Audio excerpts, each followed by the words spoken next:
So the holiday season is coming up and everyone's been spending a lot of time with their family, whether they like it or not. And chances are you'll be clashing with members of your family you might not agree with. So I'm putting out a video here today from my own expert perspective, and I call it How to Win Every Argument with Your Family This Holiday Season. A guide to being a hater by Avatar Obi, which is me. If you're watching this on YouTube, please do like, comment, subscribe, because you don't mind people to start the video, they won't do it. And I'm very close to 1,000 subscribers and I want to make sure I reach it by the end of this year if I can. First things first. Why listen to me, some random dude on the internet you just found on YouTube talking at you as if he's some kind of expert on the topic of hating? And that's because I am an expert on the topic of hating. So I am someone who has gone viral multiple times a month over this past year.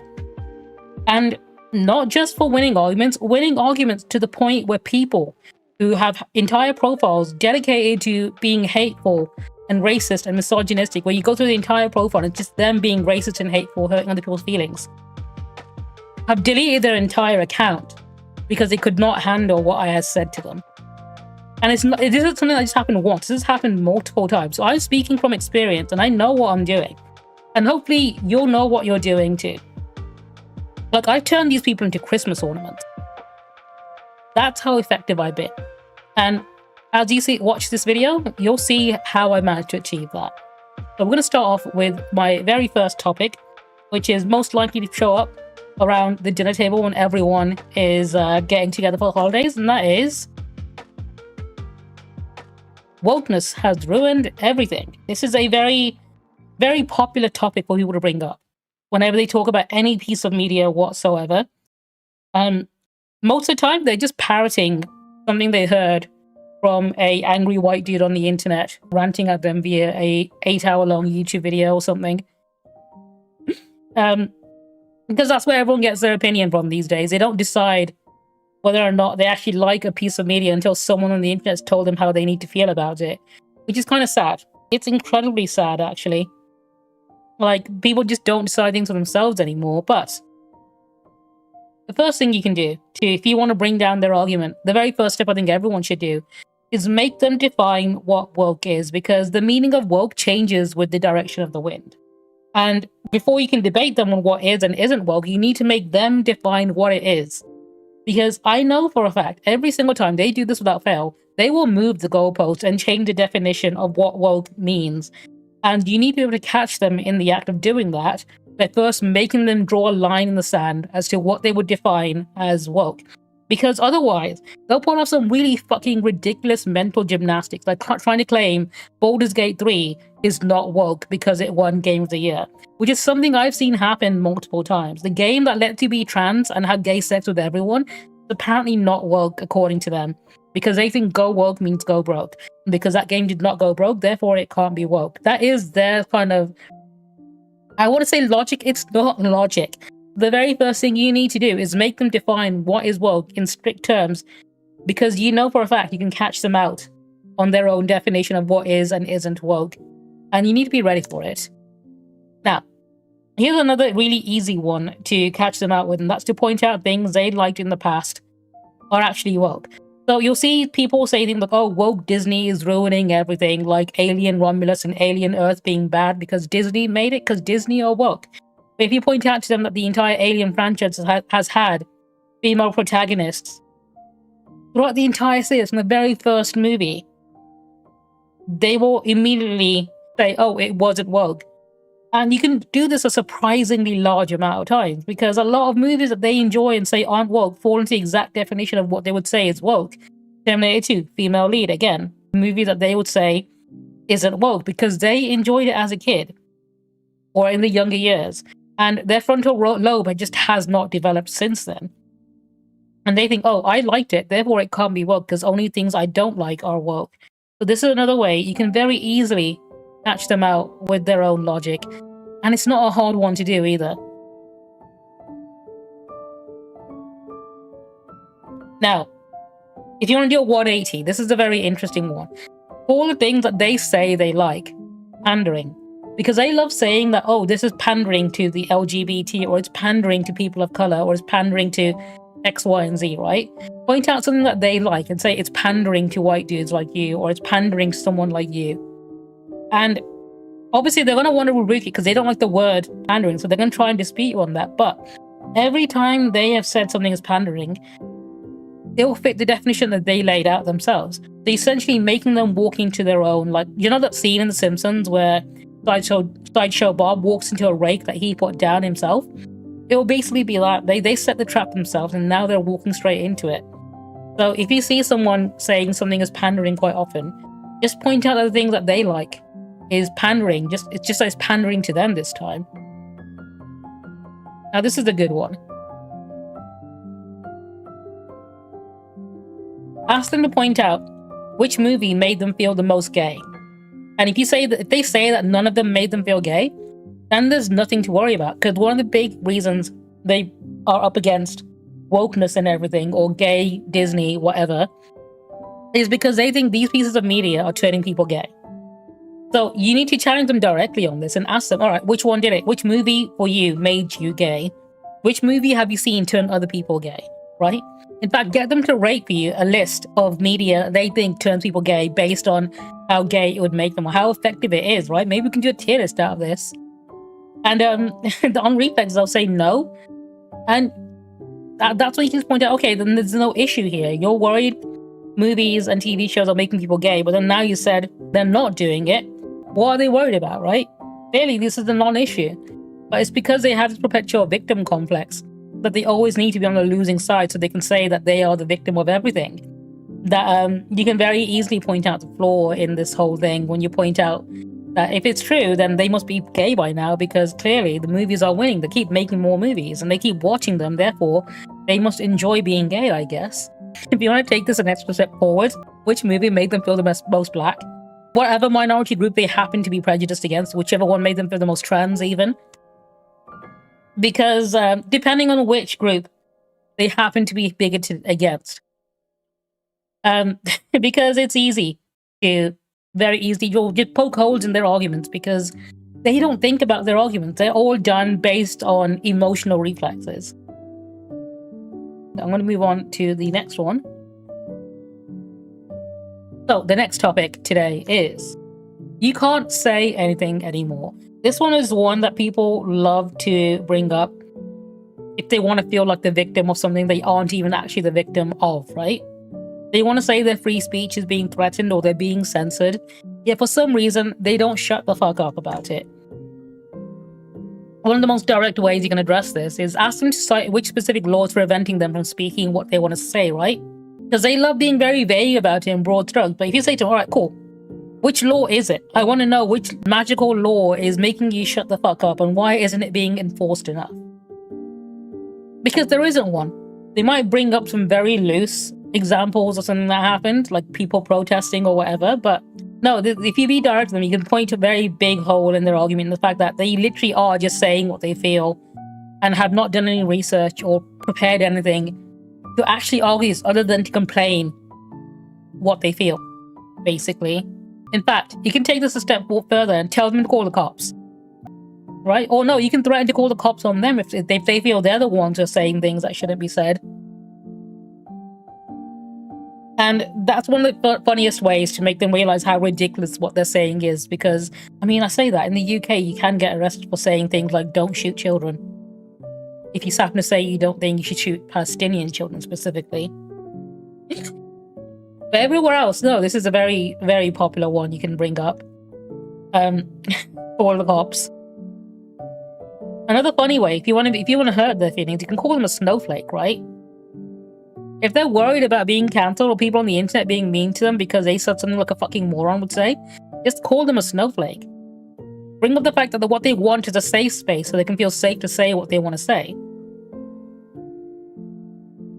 Because what they're ultimately asking for is they want a safe space, don't they? And they want to say these things without judgment or prejudice or anything that might hurt their feelings. Criticism of any kind. And that is what their definition of a snowflake is, isn't it? They sand it off the edges so they won't hurt themselves. And If they happen to be Trump loving, you can point out the fact that Donald Trump is the one asking for TV shows critical of him to be cancelled, right? Like he's been telling Disney to take shows off air because they're critical of him, which is literally just one step, not even one step, basically on the same level as Kim Jong-un and North Korea and fucking Chinese censorship. All these countries, people make fun of saying they don't have free speech.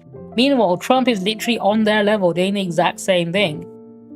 Yeah, you can also tie that in as well. Yeah, the fact that the White House won't allow media representatives in unless they agree to a fucking NDA and agree to have what they want to publish be vetted by the White House so they can't say anything critical. Again, it's just a safe space, isn't it? Next topic. Now, this is an interesting one. They're shoving it down our throats. So this is to do with representation in media that they don't like seeing. And they love using this euphemism for giving a blowjob for some reason, right? They love comparing it to sucking dick. And they always bring it up when they want to talk about something they don't like seeing, no matter how innocuous it is, right? Whether it's just two people kissing for half a second in a Buzz Lightyear movie, they'll make it the biggest fucking deal they can.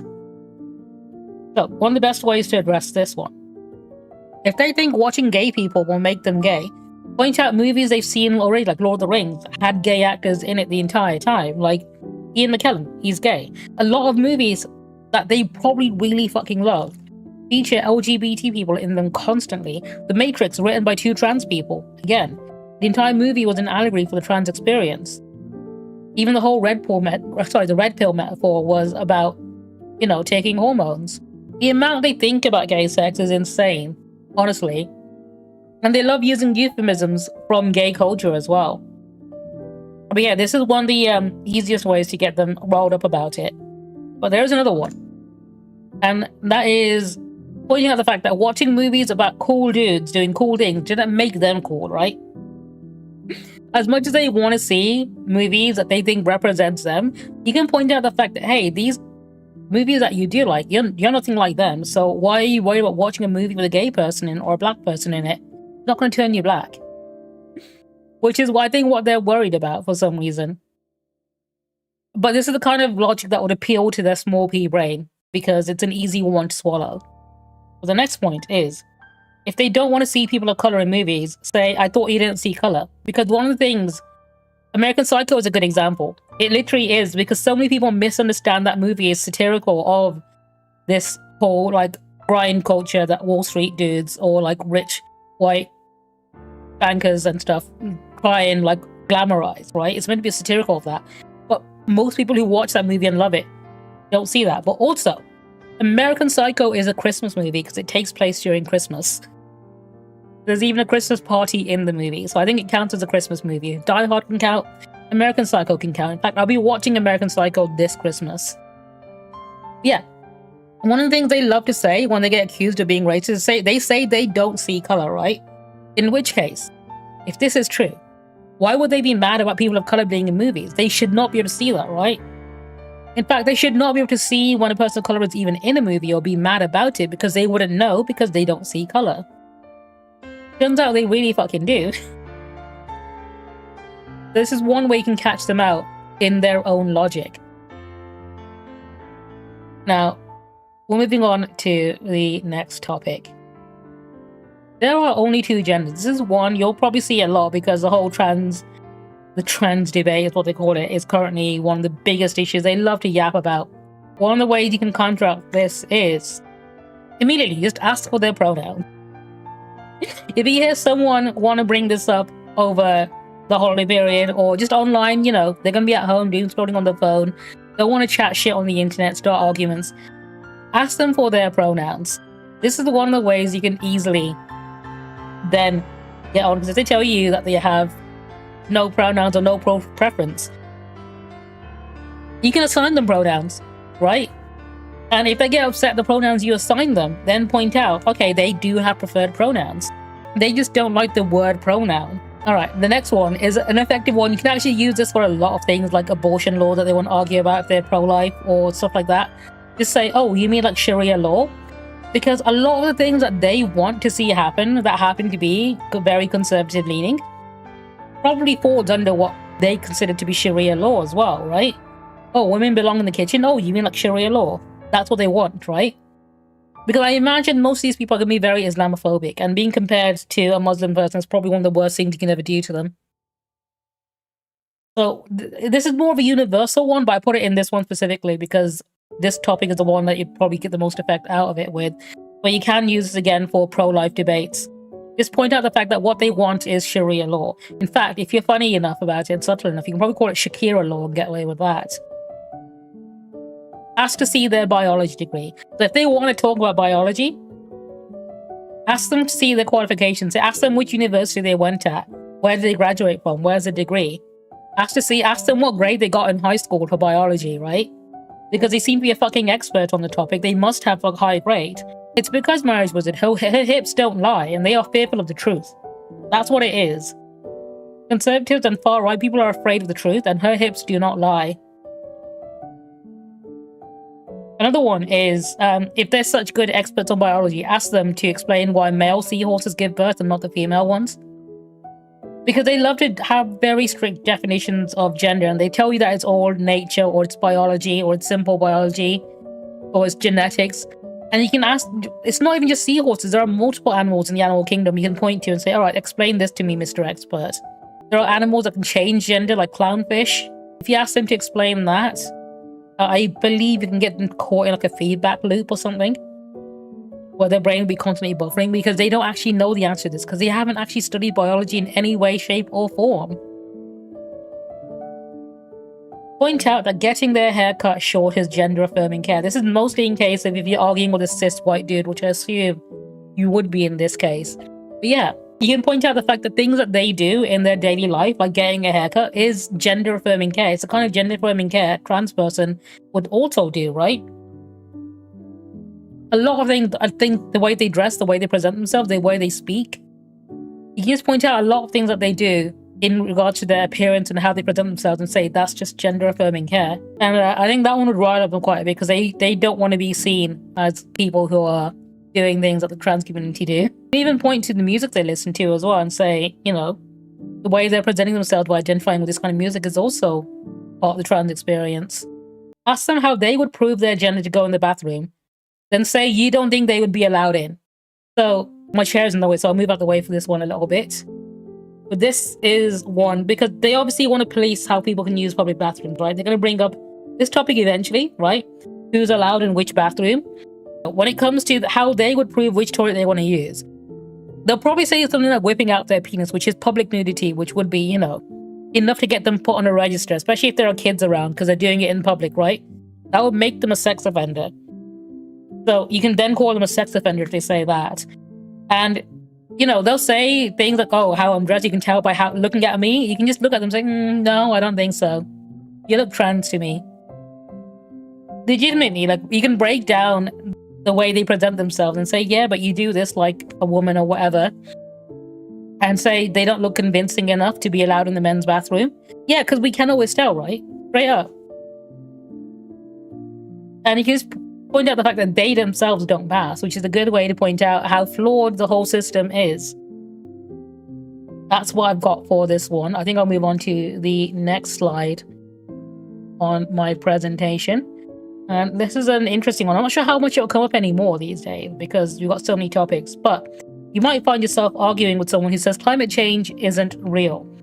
And this is something that you'd still probably need to argue. In fact, there's probably a good few ways to argue this. I'll show you the way I normally do it. First things first is ask for their air conditioner. Point out they won't be needing it if the climate won't change, right? This is a very direct one. You can say, okay, so if the climate's not going to change, you won't be needing X, Y, and Z, depending on which part of the country or which part of the world you happen to live in.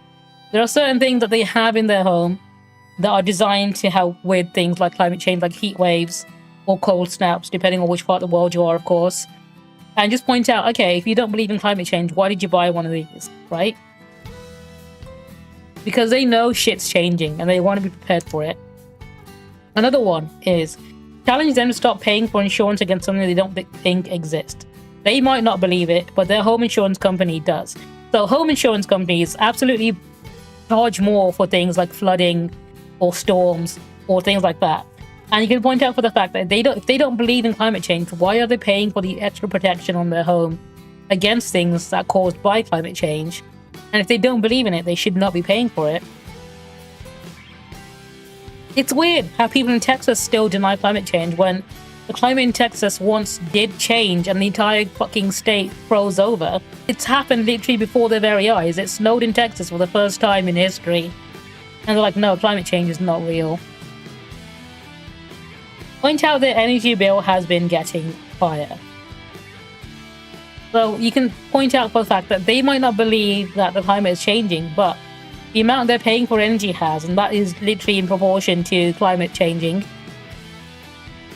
And you gotta try and make them, I mean, to be fair, if you make them explain why their energy bill is getting higher, they'll probably point to something else innocuous. But this is one hole you can always bring up. And they might argue against it, but you know for a fact that it's hard evidence they've seen, and they will believe it on some level. They just might never admit to it.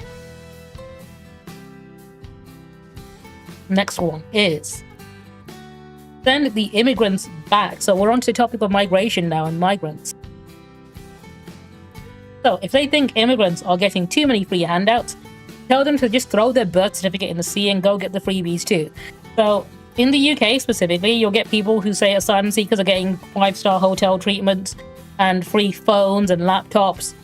And the way you can just counteract this is, all right, cool, just go and join in, right? Just say you're an immigrant and get the free stuff. If you believe you're legitimately getting all of this stuff for free, there's nothing stopping you from claiming to be an immigrant and going to Spain, right? Just fucking throw your birth certificate and passport into the sea, and now you are undocumented.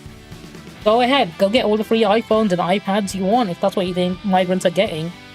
And you'll realize that they know on some level that it's not true, but they want to believe it because they want to be angry. Like, who would say no to a free iPad?